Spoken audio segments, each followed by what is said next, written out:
어느 때인가부터 제가 대통령이 되겠다고 말을 하기 시작했습니다.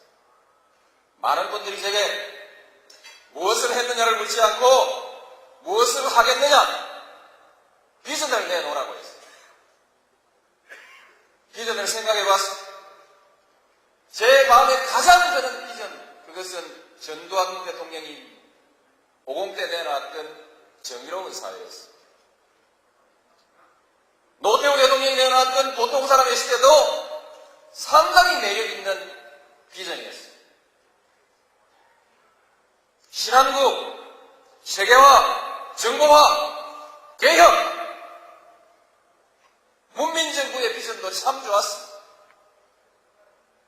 저는 국민의 정부의 비전은 달달합니다. 민주주의 시장경제 생산적 복지, 남북화해 노사협력, 지식기반 사회. 저도 그렇게 말하면 됩니다. 저도 할 수 있습니다. 그러나 이렇게 말할 때 제 가슴은 공허합니다. 그 말을 누가 못하냐? 누가 무슨 말을 하느냐가 중요한 것이 아니라 누가 할 수 있느냐가 중요한 거 아니겠습니까? 오늘 아침에 저는 유종근 전북지사가 지으신 유종근의 신국가론이라는 책을 읽었습니다. 신뢰, 협동이라는 이 사회적 자본을 한국이 제대로 구축하느냐 못하느냐에 한국의 미래가 달린, 앞으로의 사회 미스의 생산성은 생산 요소의 투입에 있는 것이 아니라 기술 혁신에 있는 것이 아니라 그 토대가 되는 사회적 신뢰를 어떻게 구축해 가느냐, 여기에 달려있다.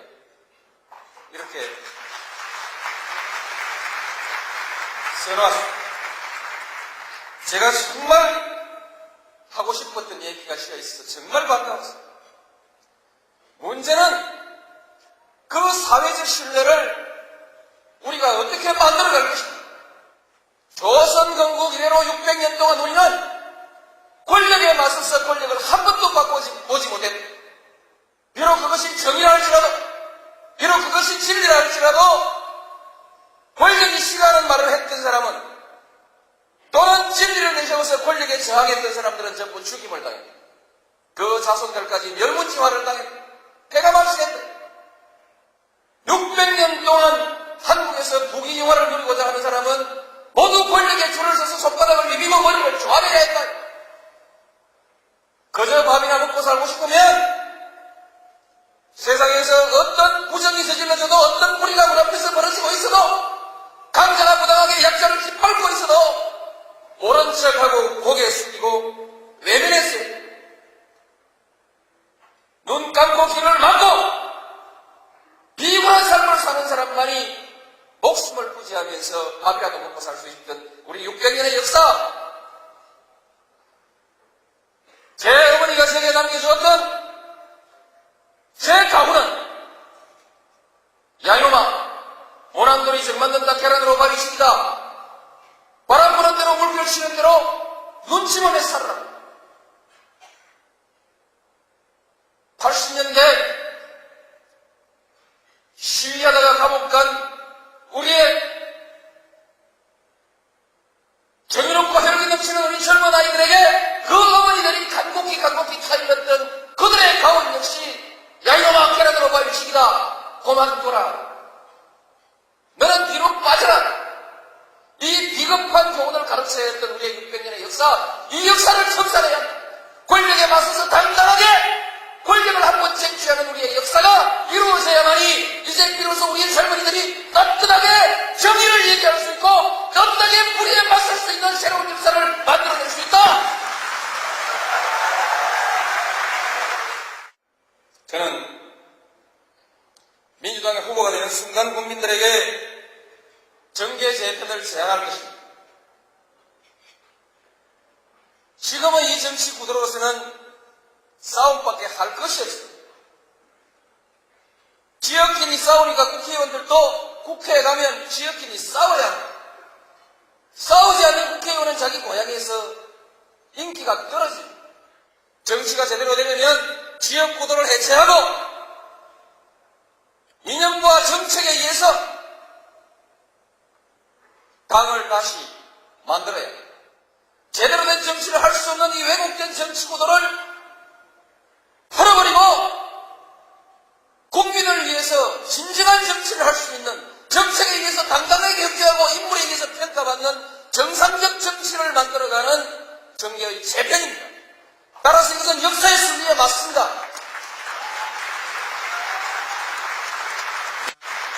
이 정계개편은 옛날 권력이 하던 정계개편과는 달리 뒷방에서 겁 주고 돈 주고 쑥덕쑥덕 하면서 밤중에 야간 도주하듯이 보따리 싸들고 이당지당으로 도망가는 그와 같은 정계개편이 아니라 당당하게 국민들에게 제안하고 국민들의 지지를 받고 그리고 그 국민들의 심판을 받아서 지역의 유권자들이 명령하는 대로 국회의원들이 당당히 자기가 가야 할 곳을 찾아가는 정정당당한 정계개편이 될 것입니다. 많은 한나라당 의원들이 남북 대화와 화해를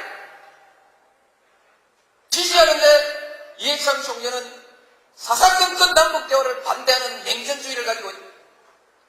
가슴을 치릅니다. 한 달 하루라도 한나라당에서 정치를 이해찬 총리와 함께 한다는 것이 고통스러운 많은 개혁적 정치인들이 있습니다. 이들에게 명분과 기회가 주어지고 국민의 지지가 모아진다고 하면 왜 움직일 수 없겠습니까? 그들은 이제 박수하고 이게 조절을 잘못해가지고 국민의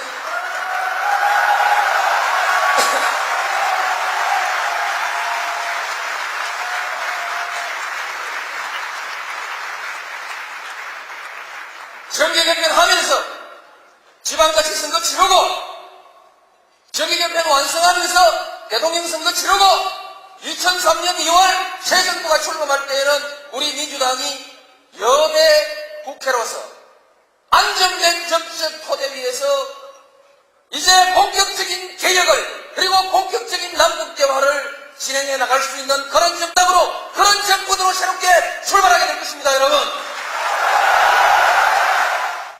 1년 전에도 했고 올해도 하고 내년에도 해야 되고 우리가 일상적으로 집에 청소하듯이 조금씩 개량해야 되는 일이라면 저는 모든 것을 총리에게 맡겨야 된다고 생각합니다.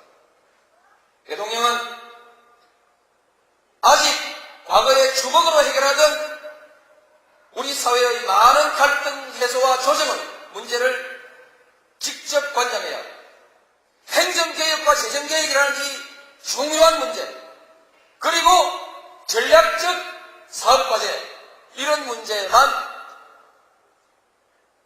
전념해야 된다고 생각합니다. 그래서 권력을 나누는 수직적 피라미드가 아니라 수평적 네트워크로서 상호의 토론과 협력을 통해서 민주적으로 문제를 풀어가는 새로운 정치 모델을 한번 만들어 보겠습니다. 그동안 제가 여러 차례 대통령 후보 경선에 나서겠다고 이렇게 선언을 해드렸는데 아직 공식이 아니라고 보는가 싶습니다. 그래서 오늘 공식 선언하냐고 자꾸 묻길래 공식한 공식이 어디 있냐고 그랬더니 공식으로 해야 신문에 쓰던데요. 그래서 오늘 이 얘기를 대통령 후보 경선에 나서는 공식 선언으로 받아들여 주시기 바랍니다. 이거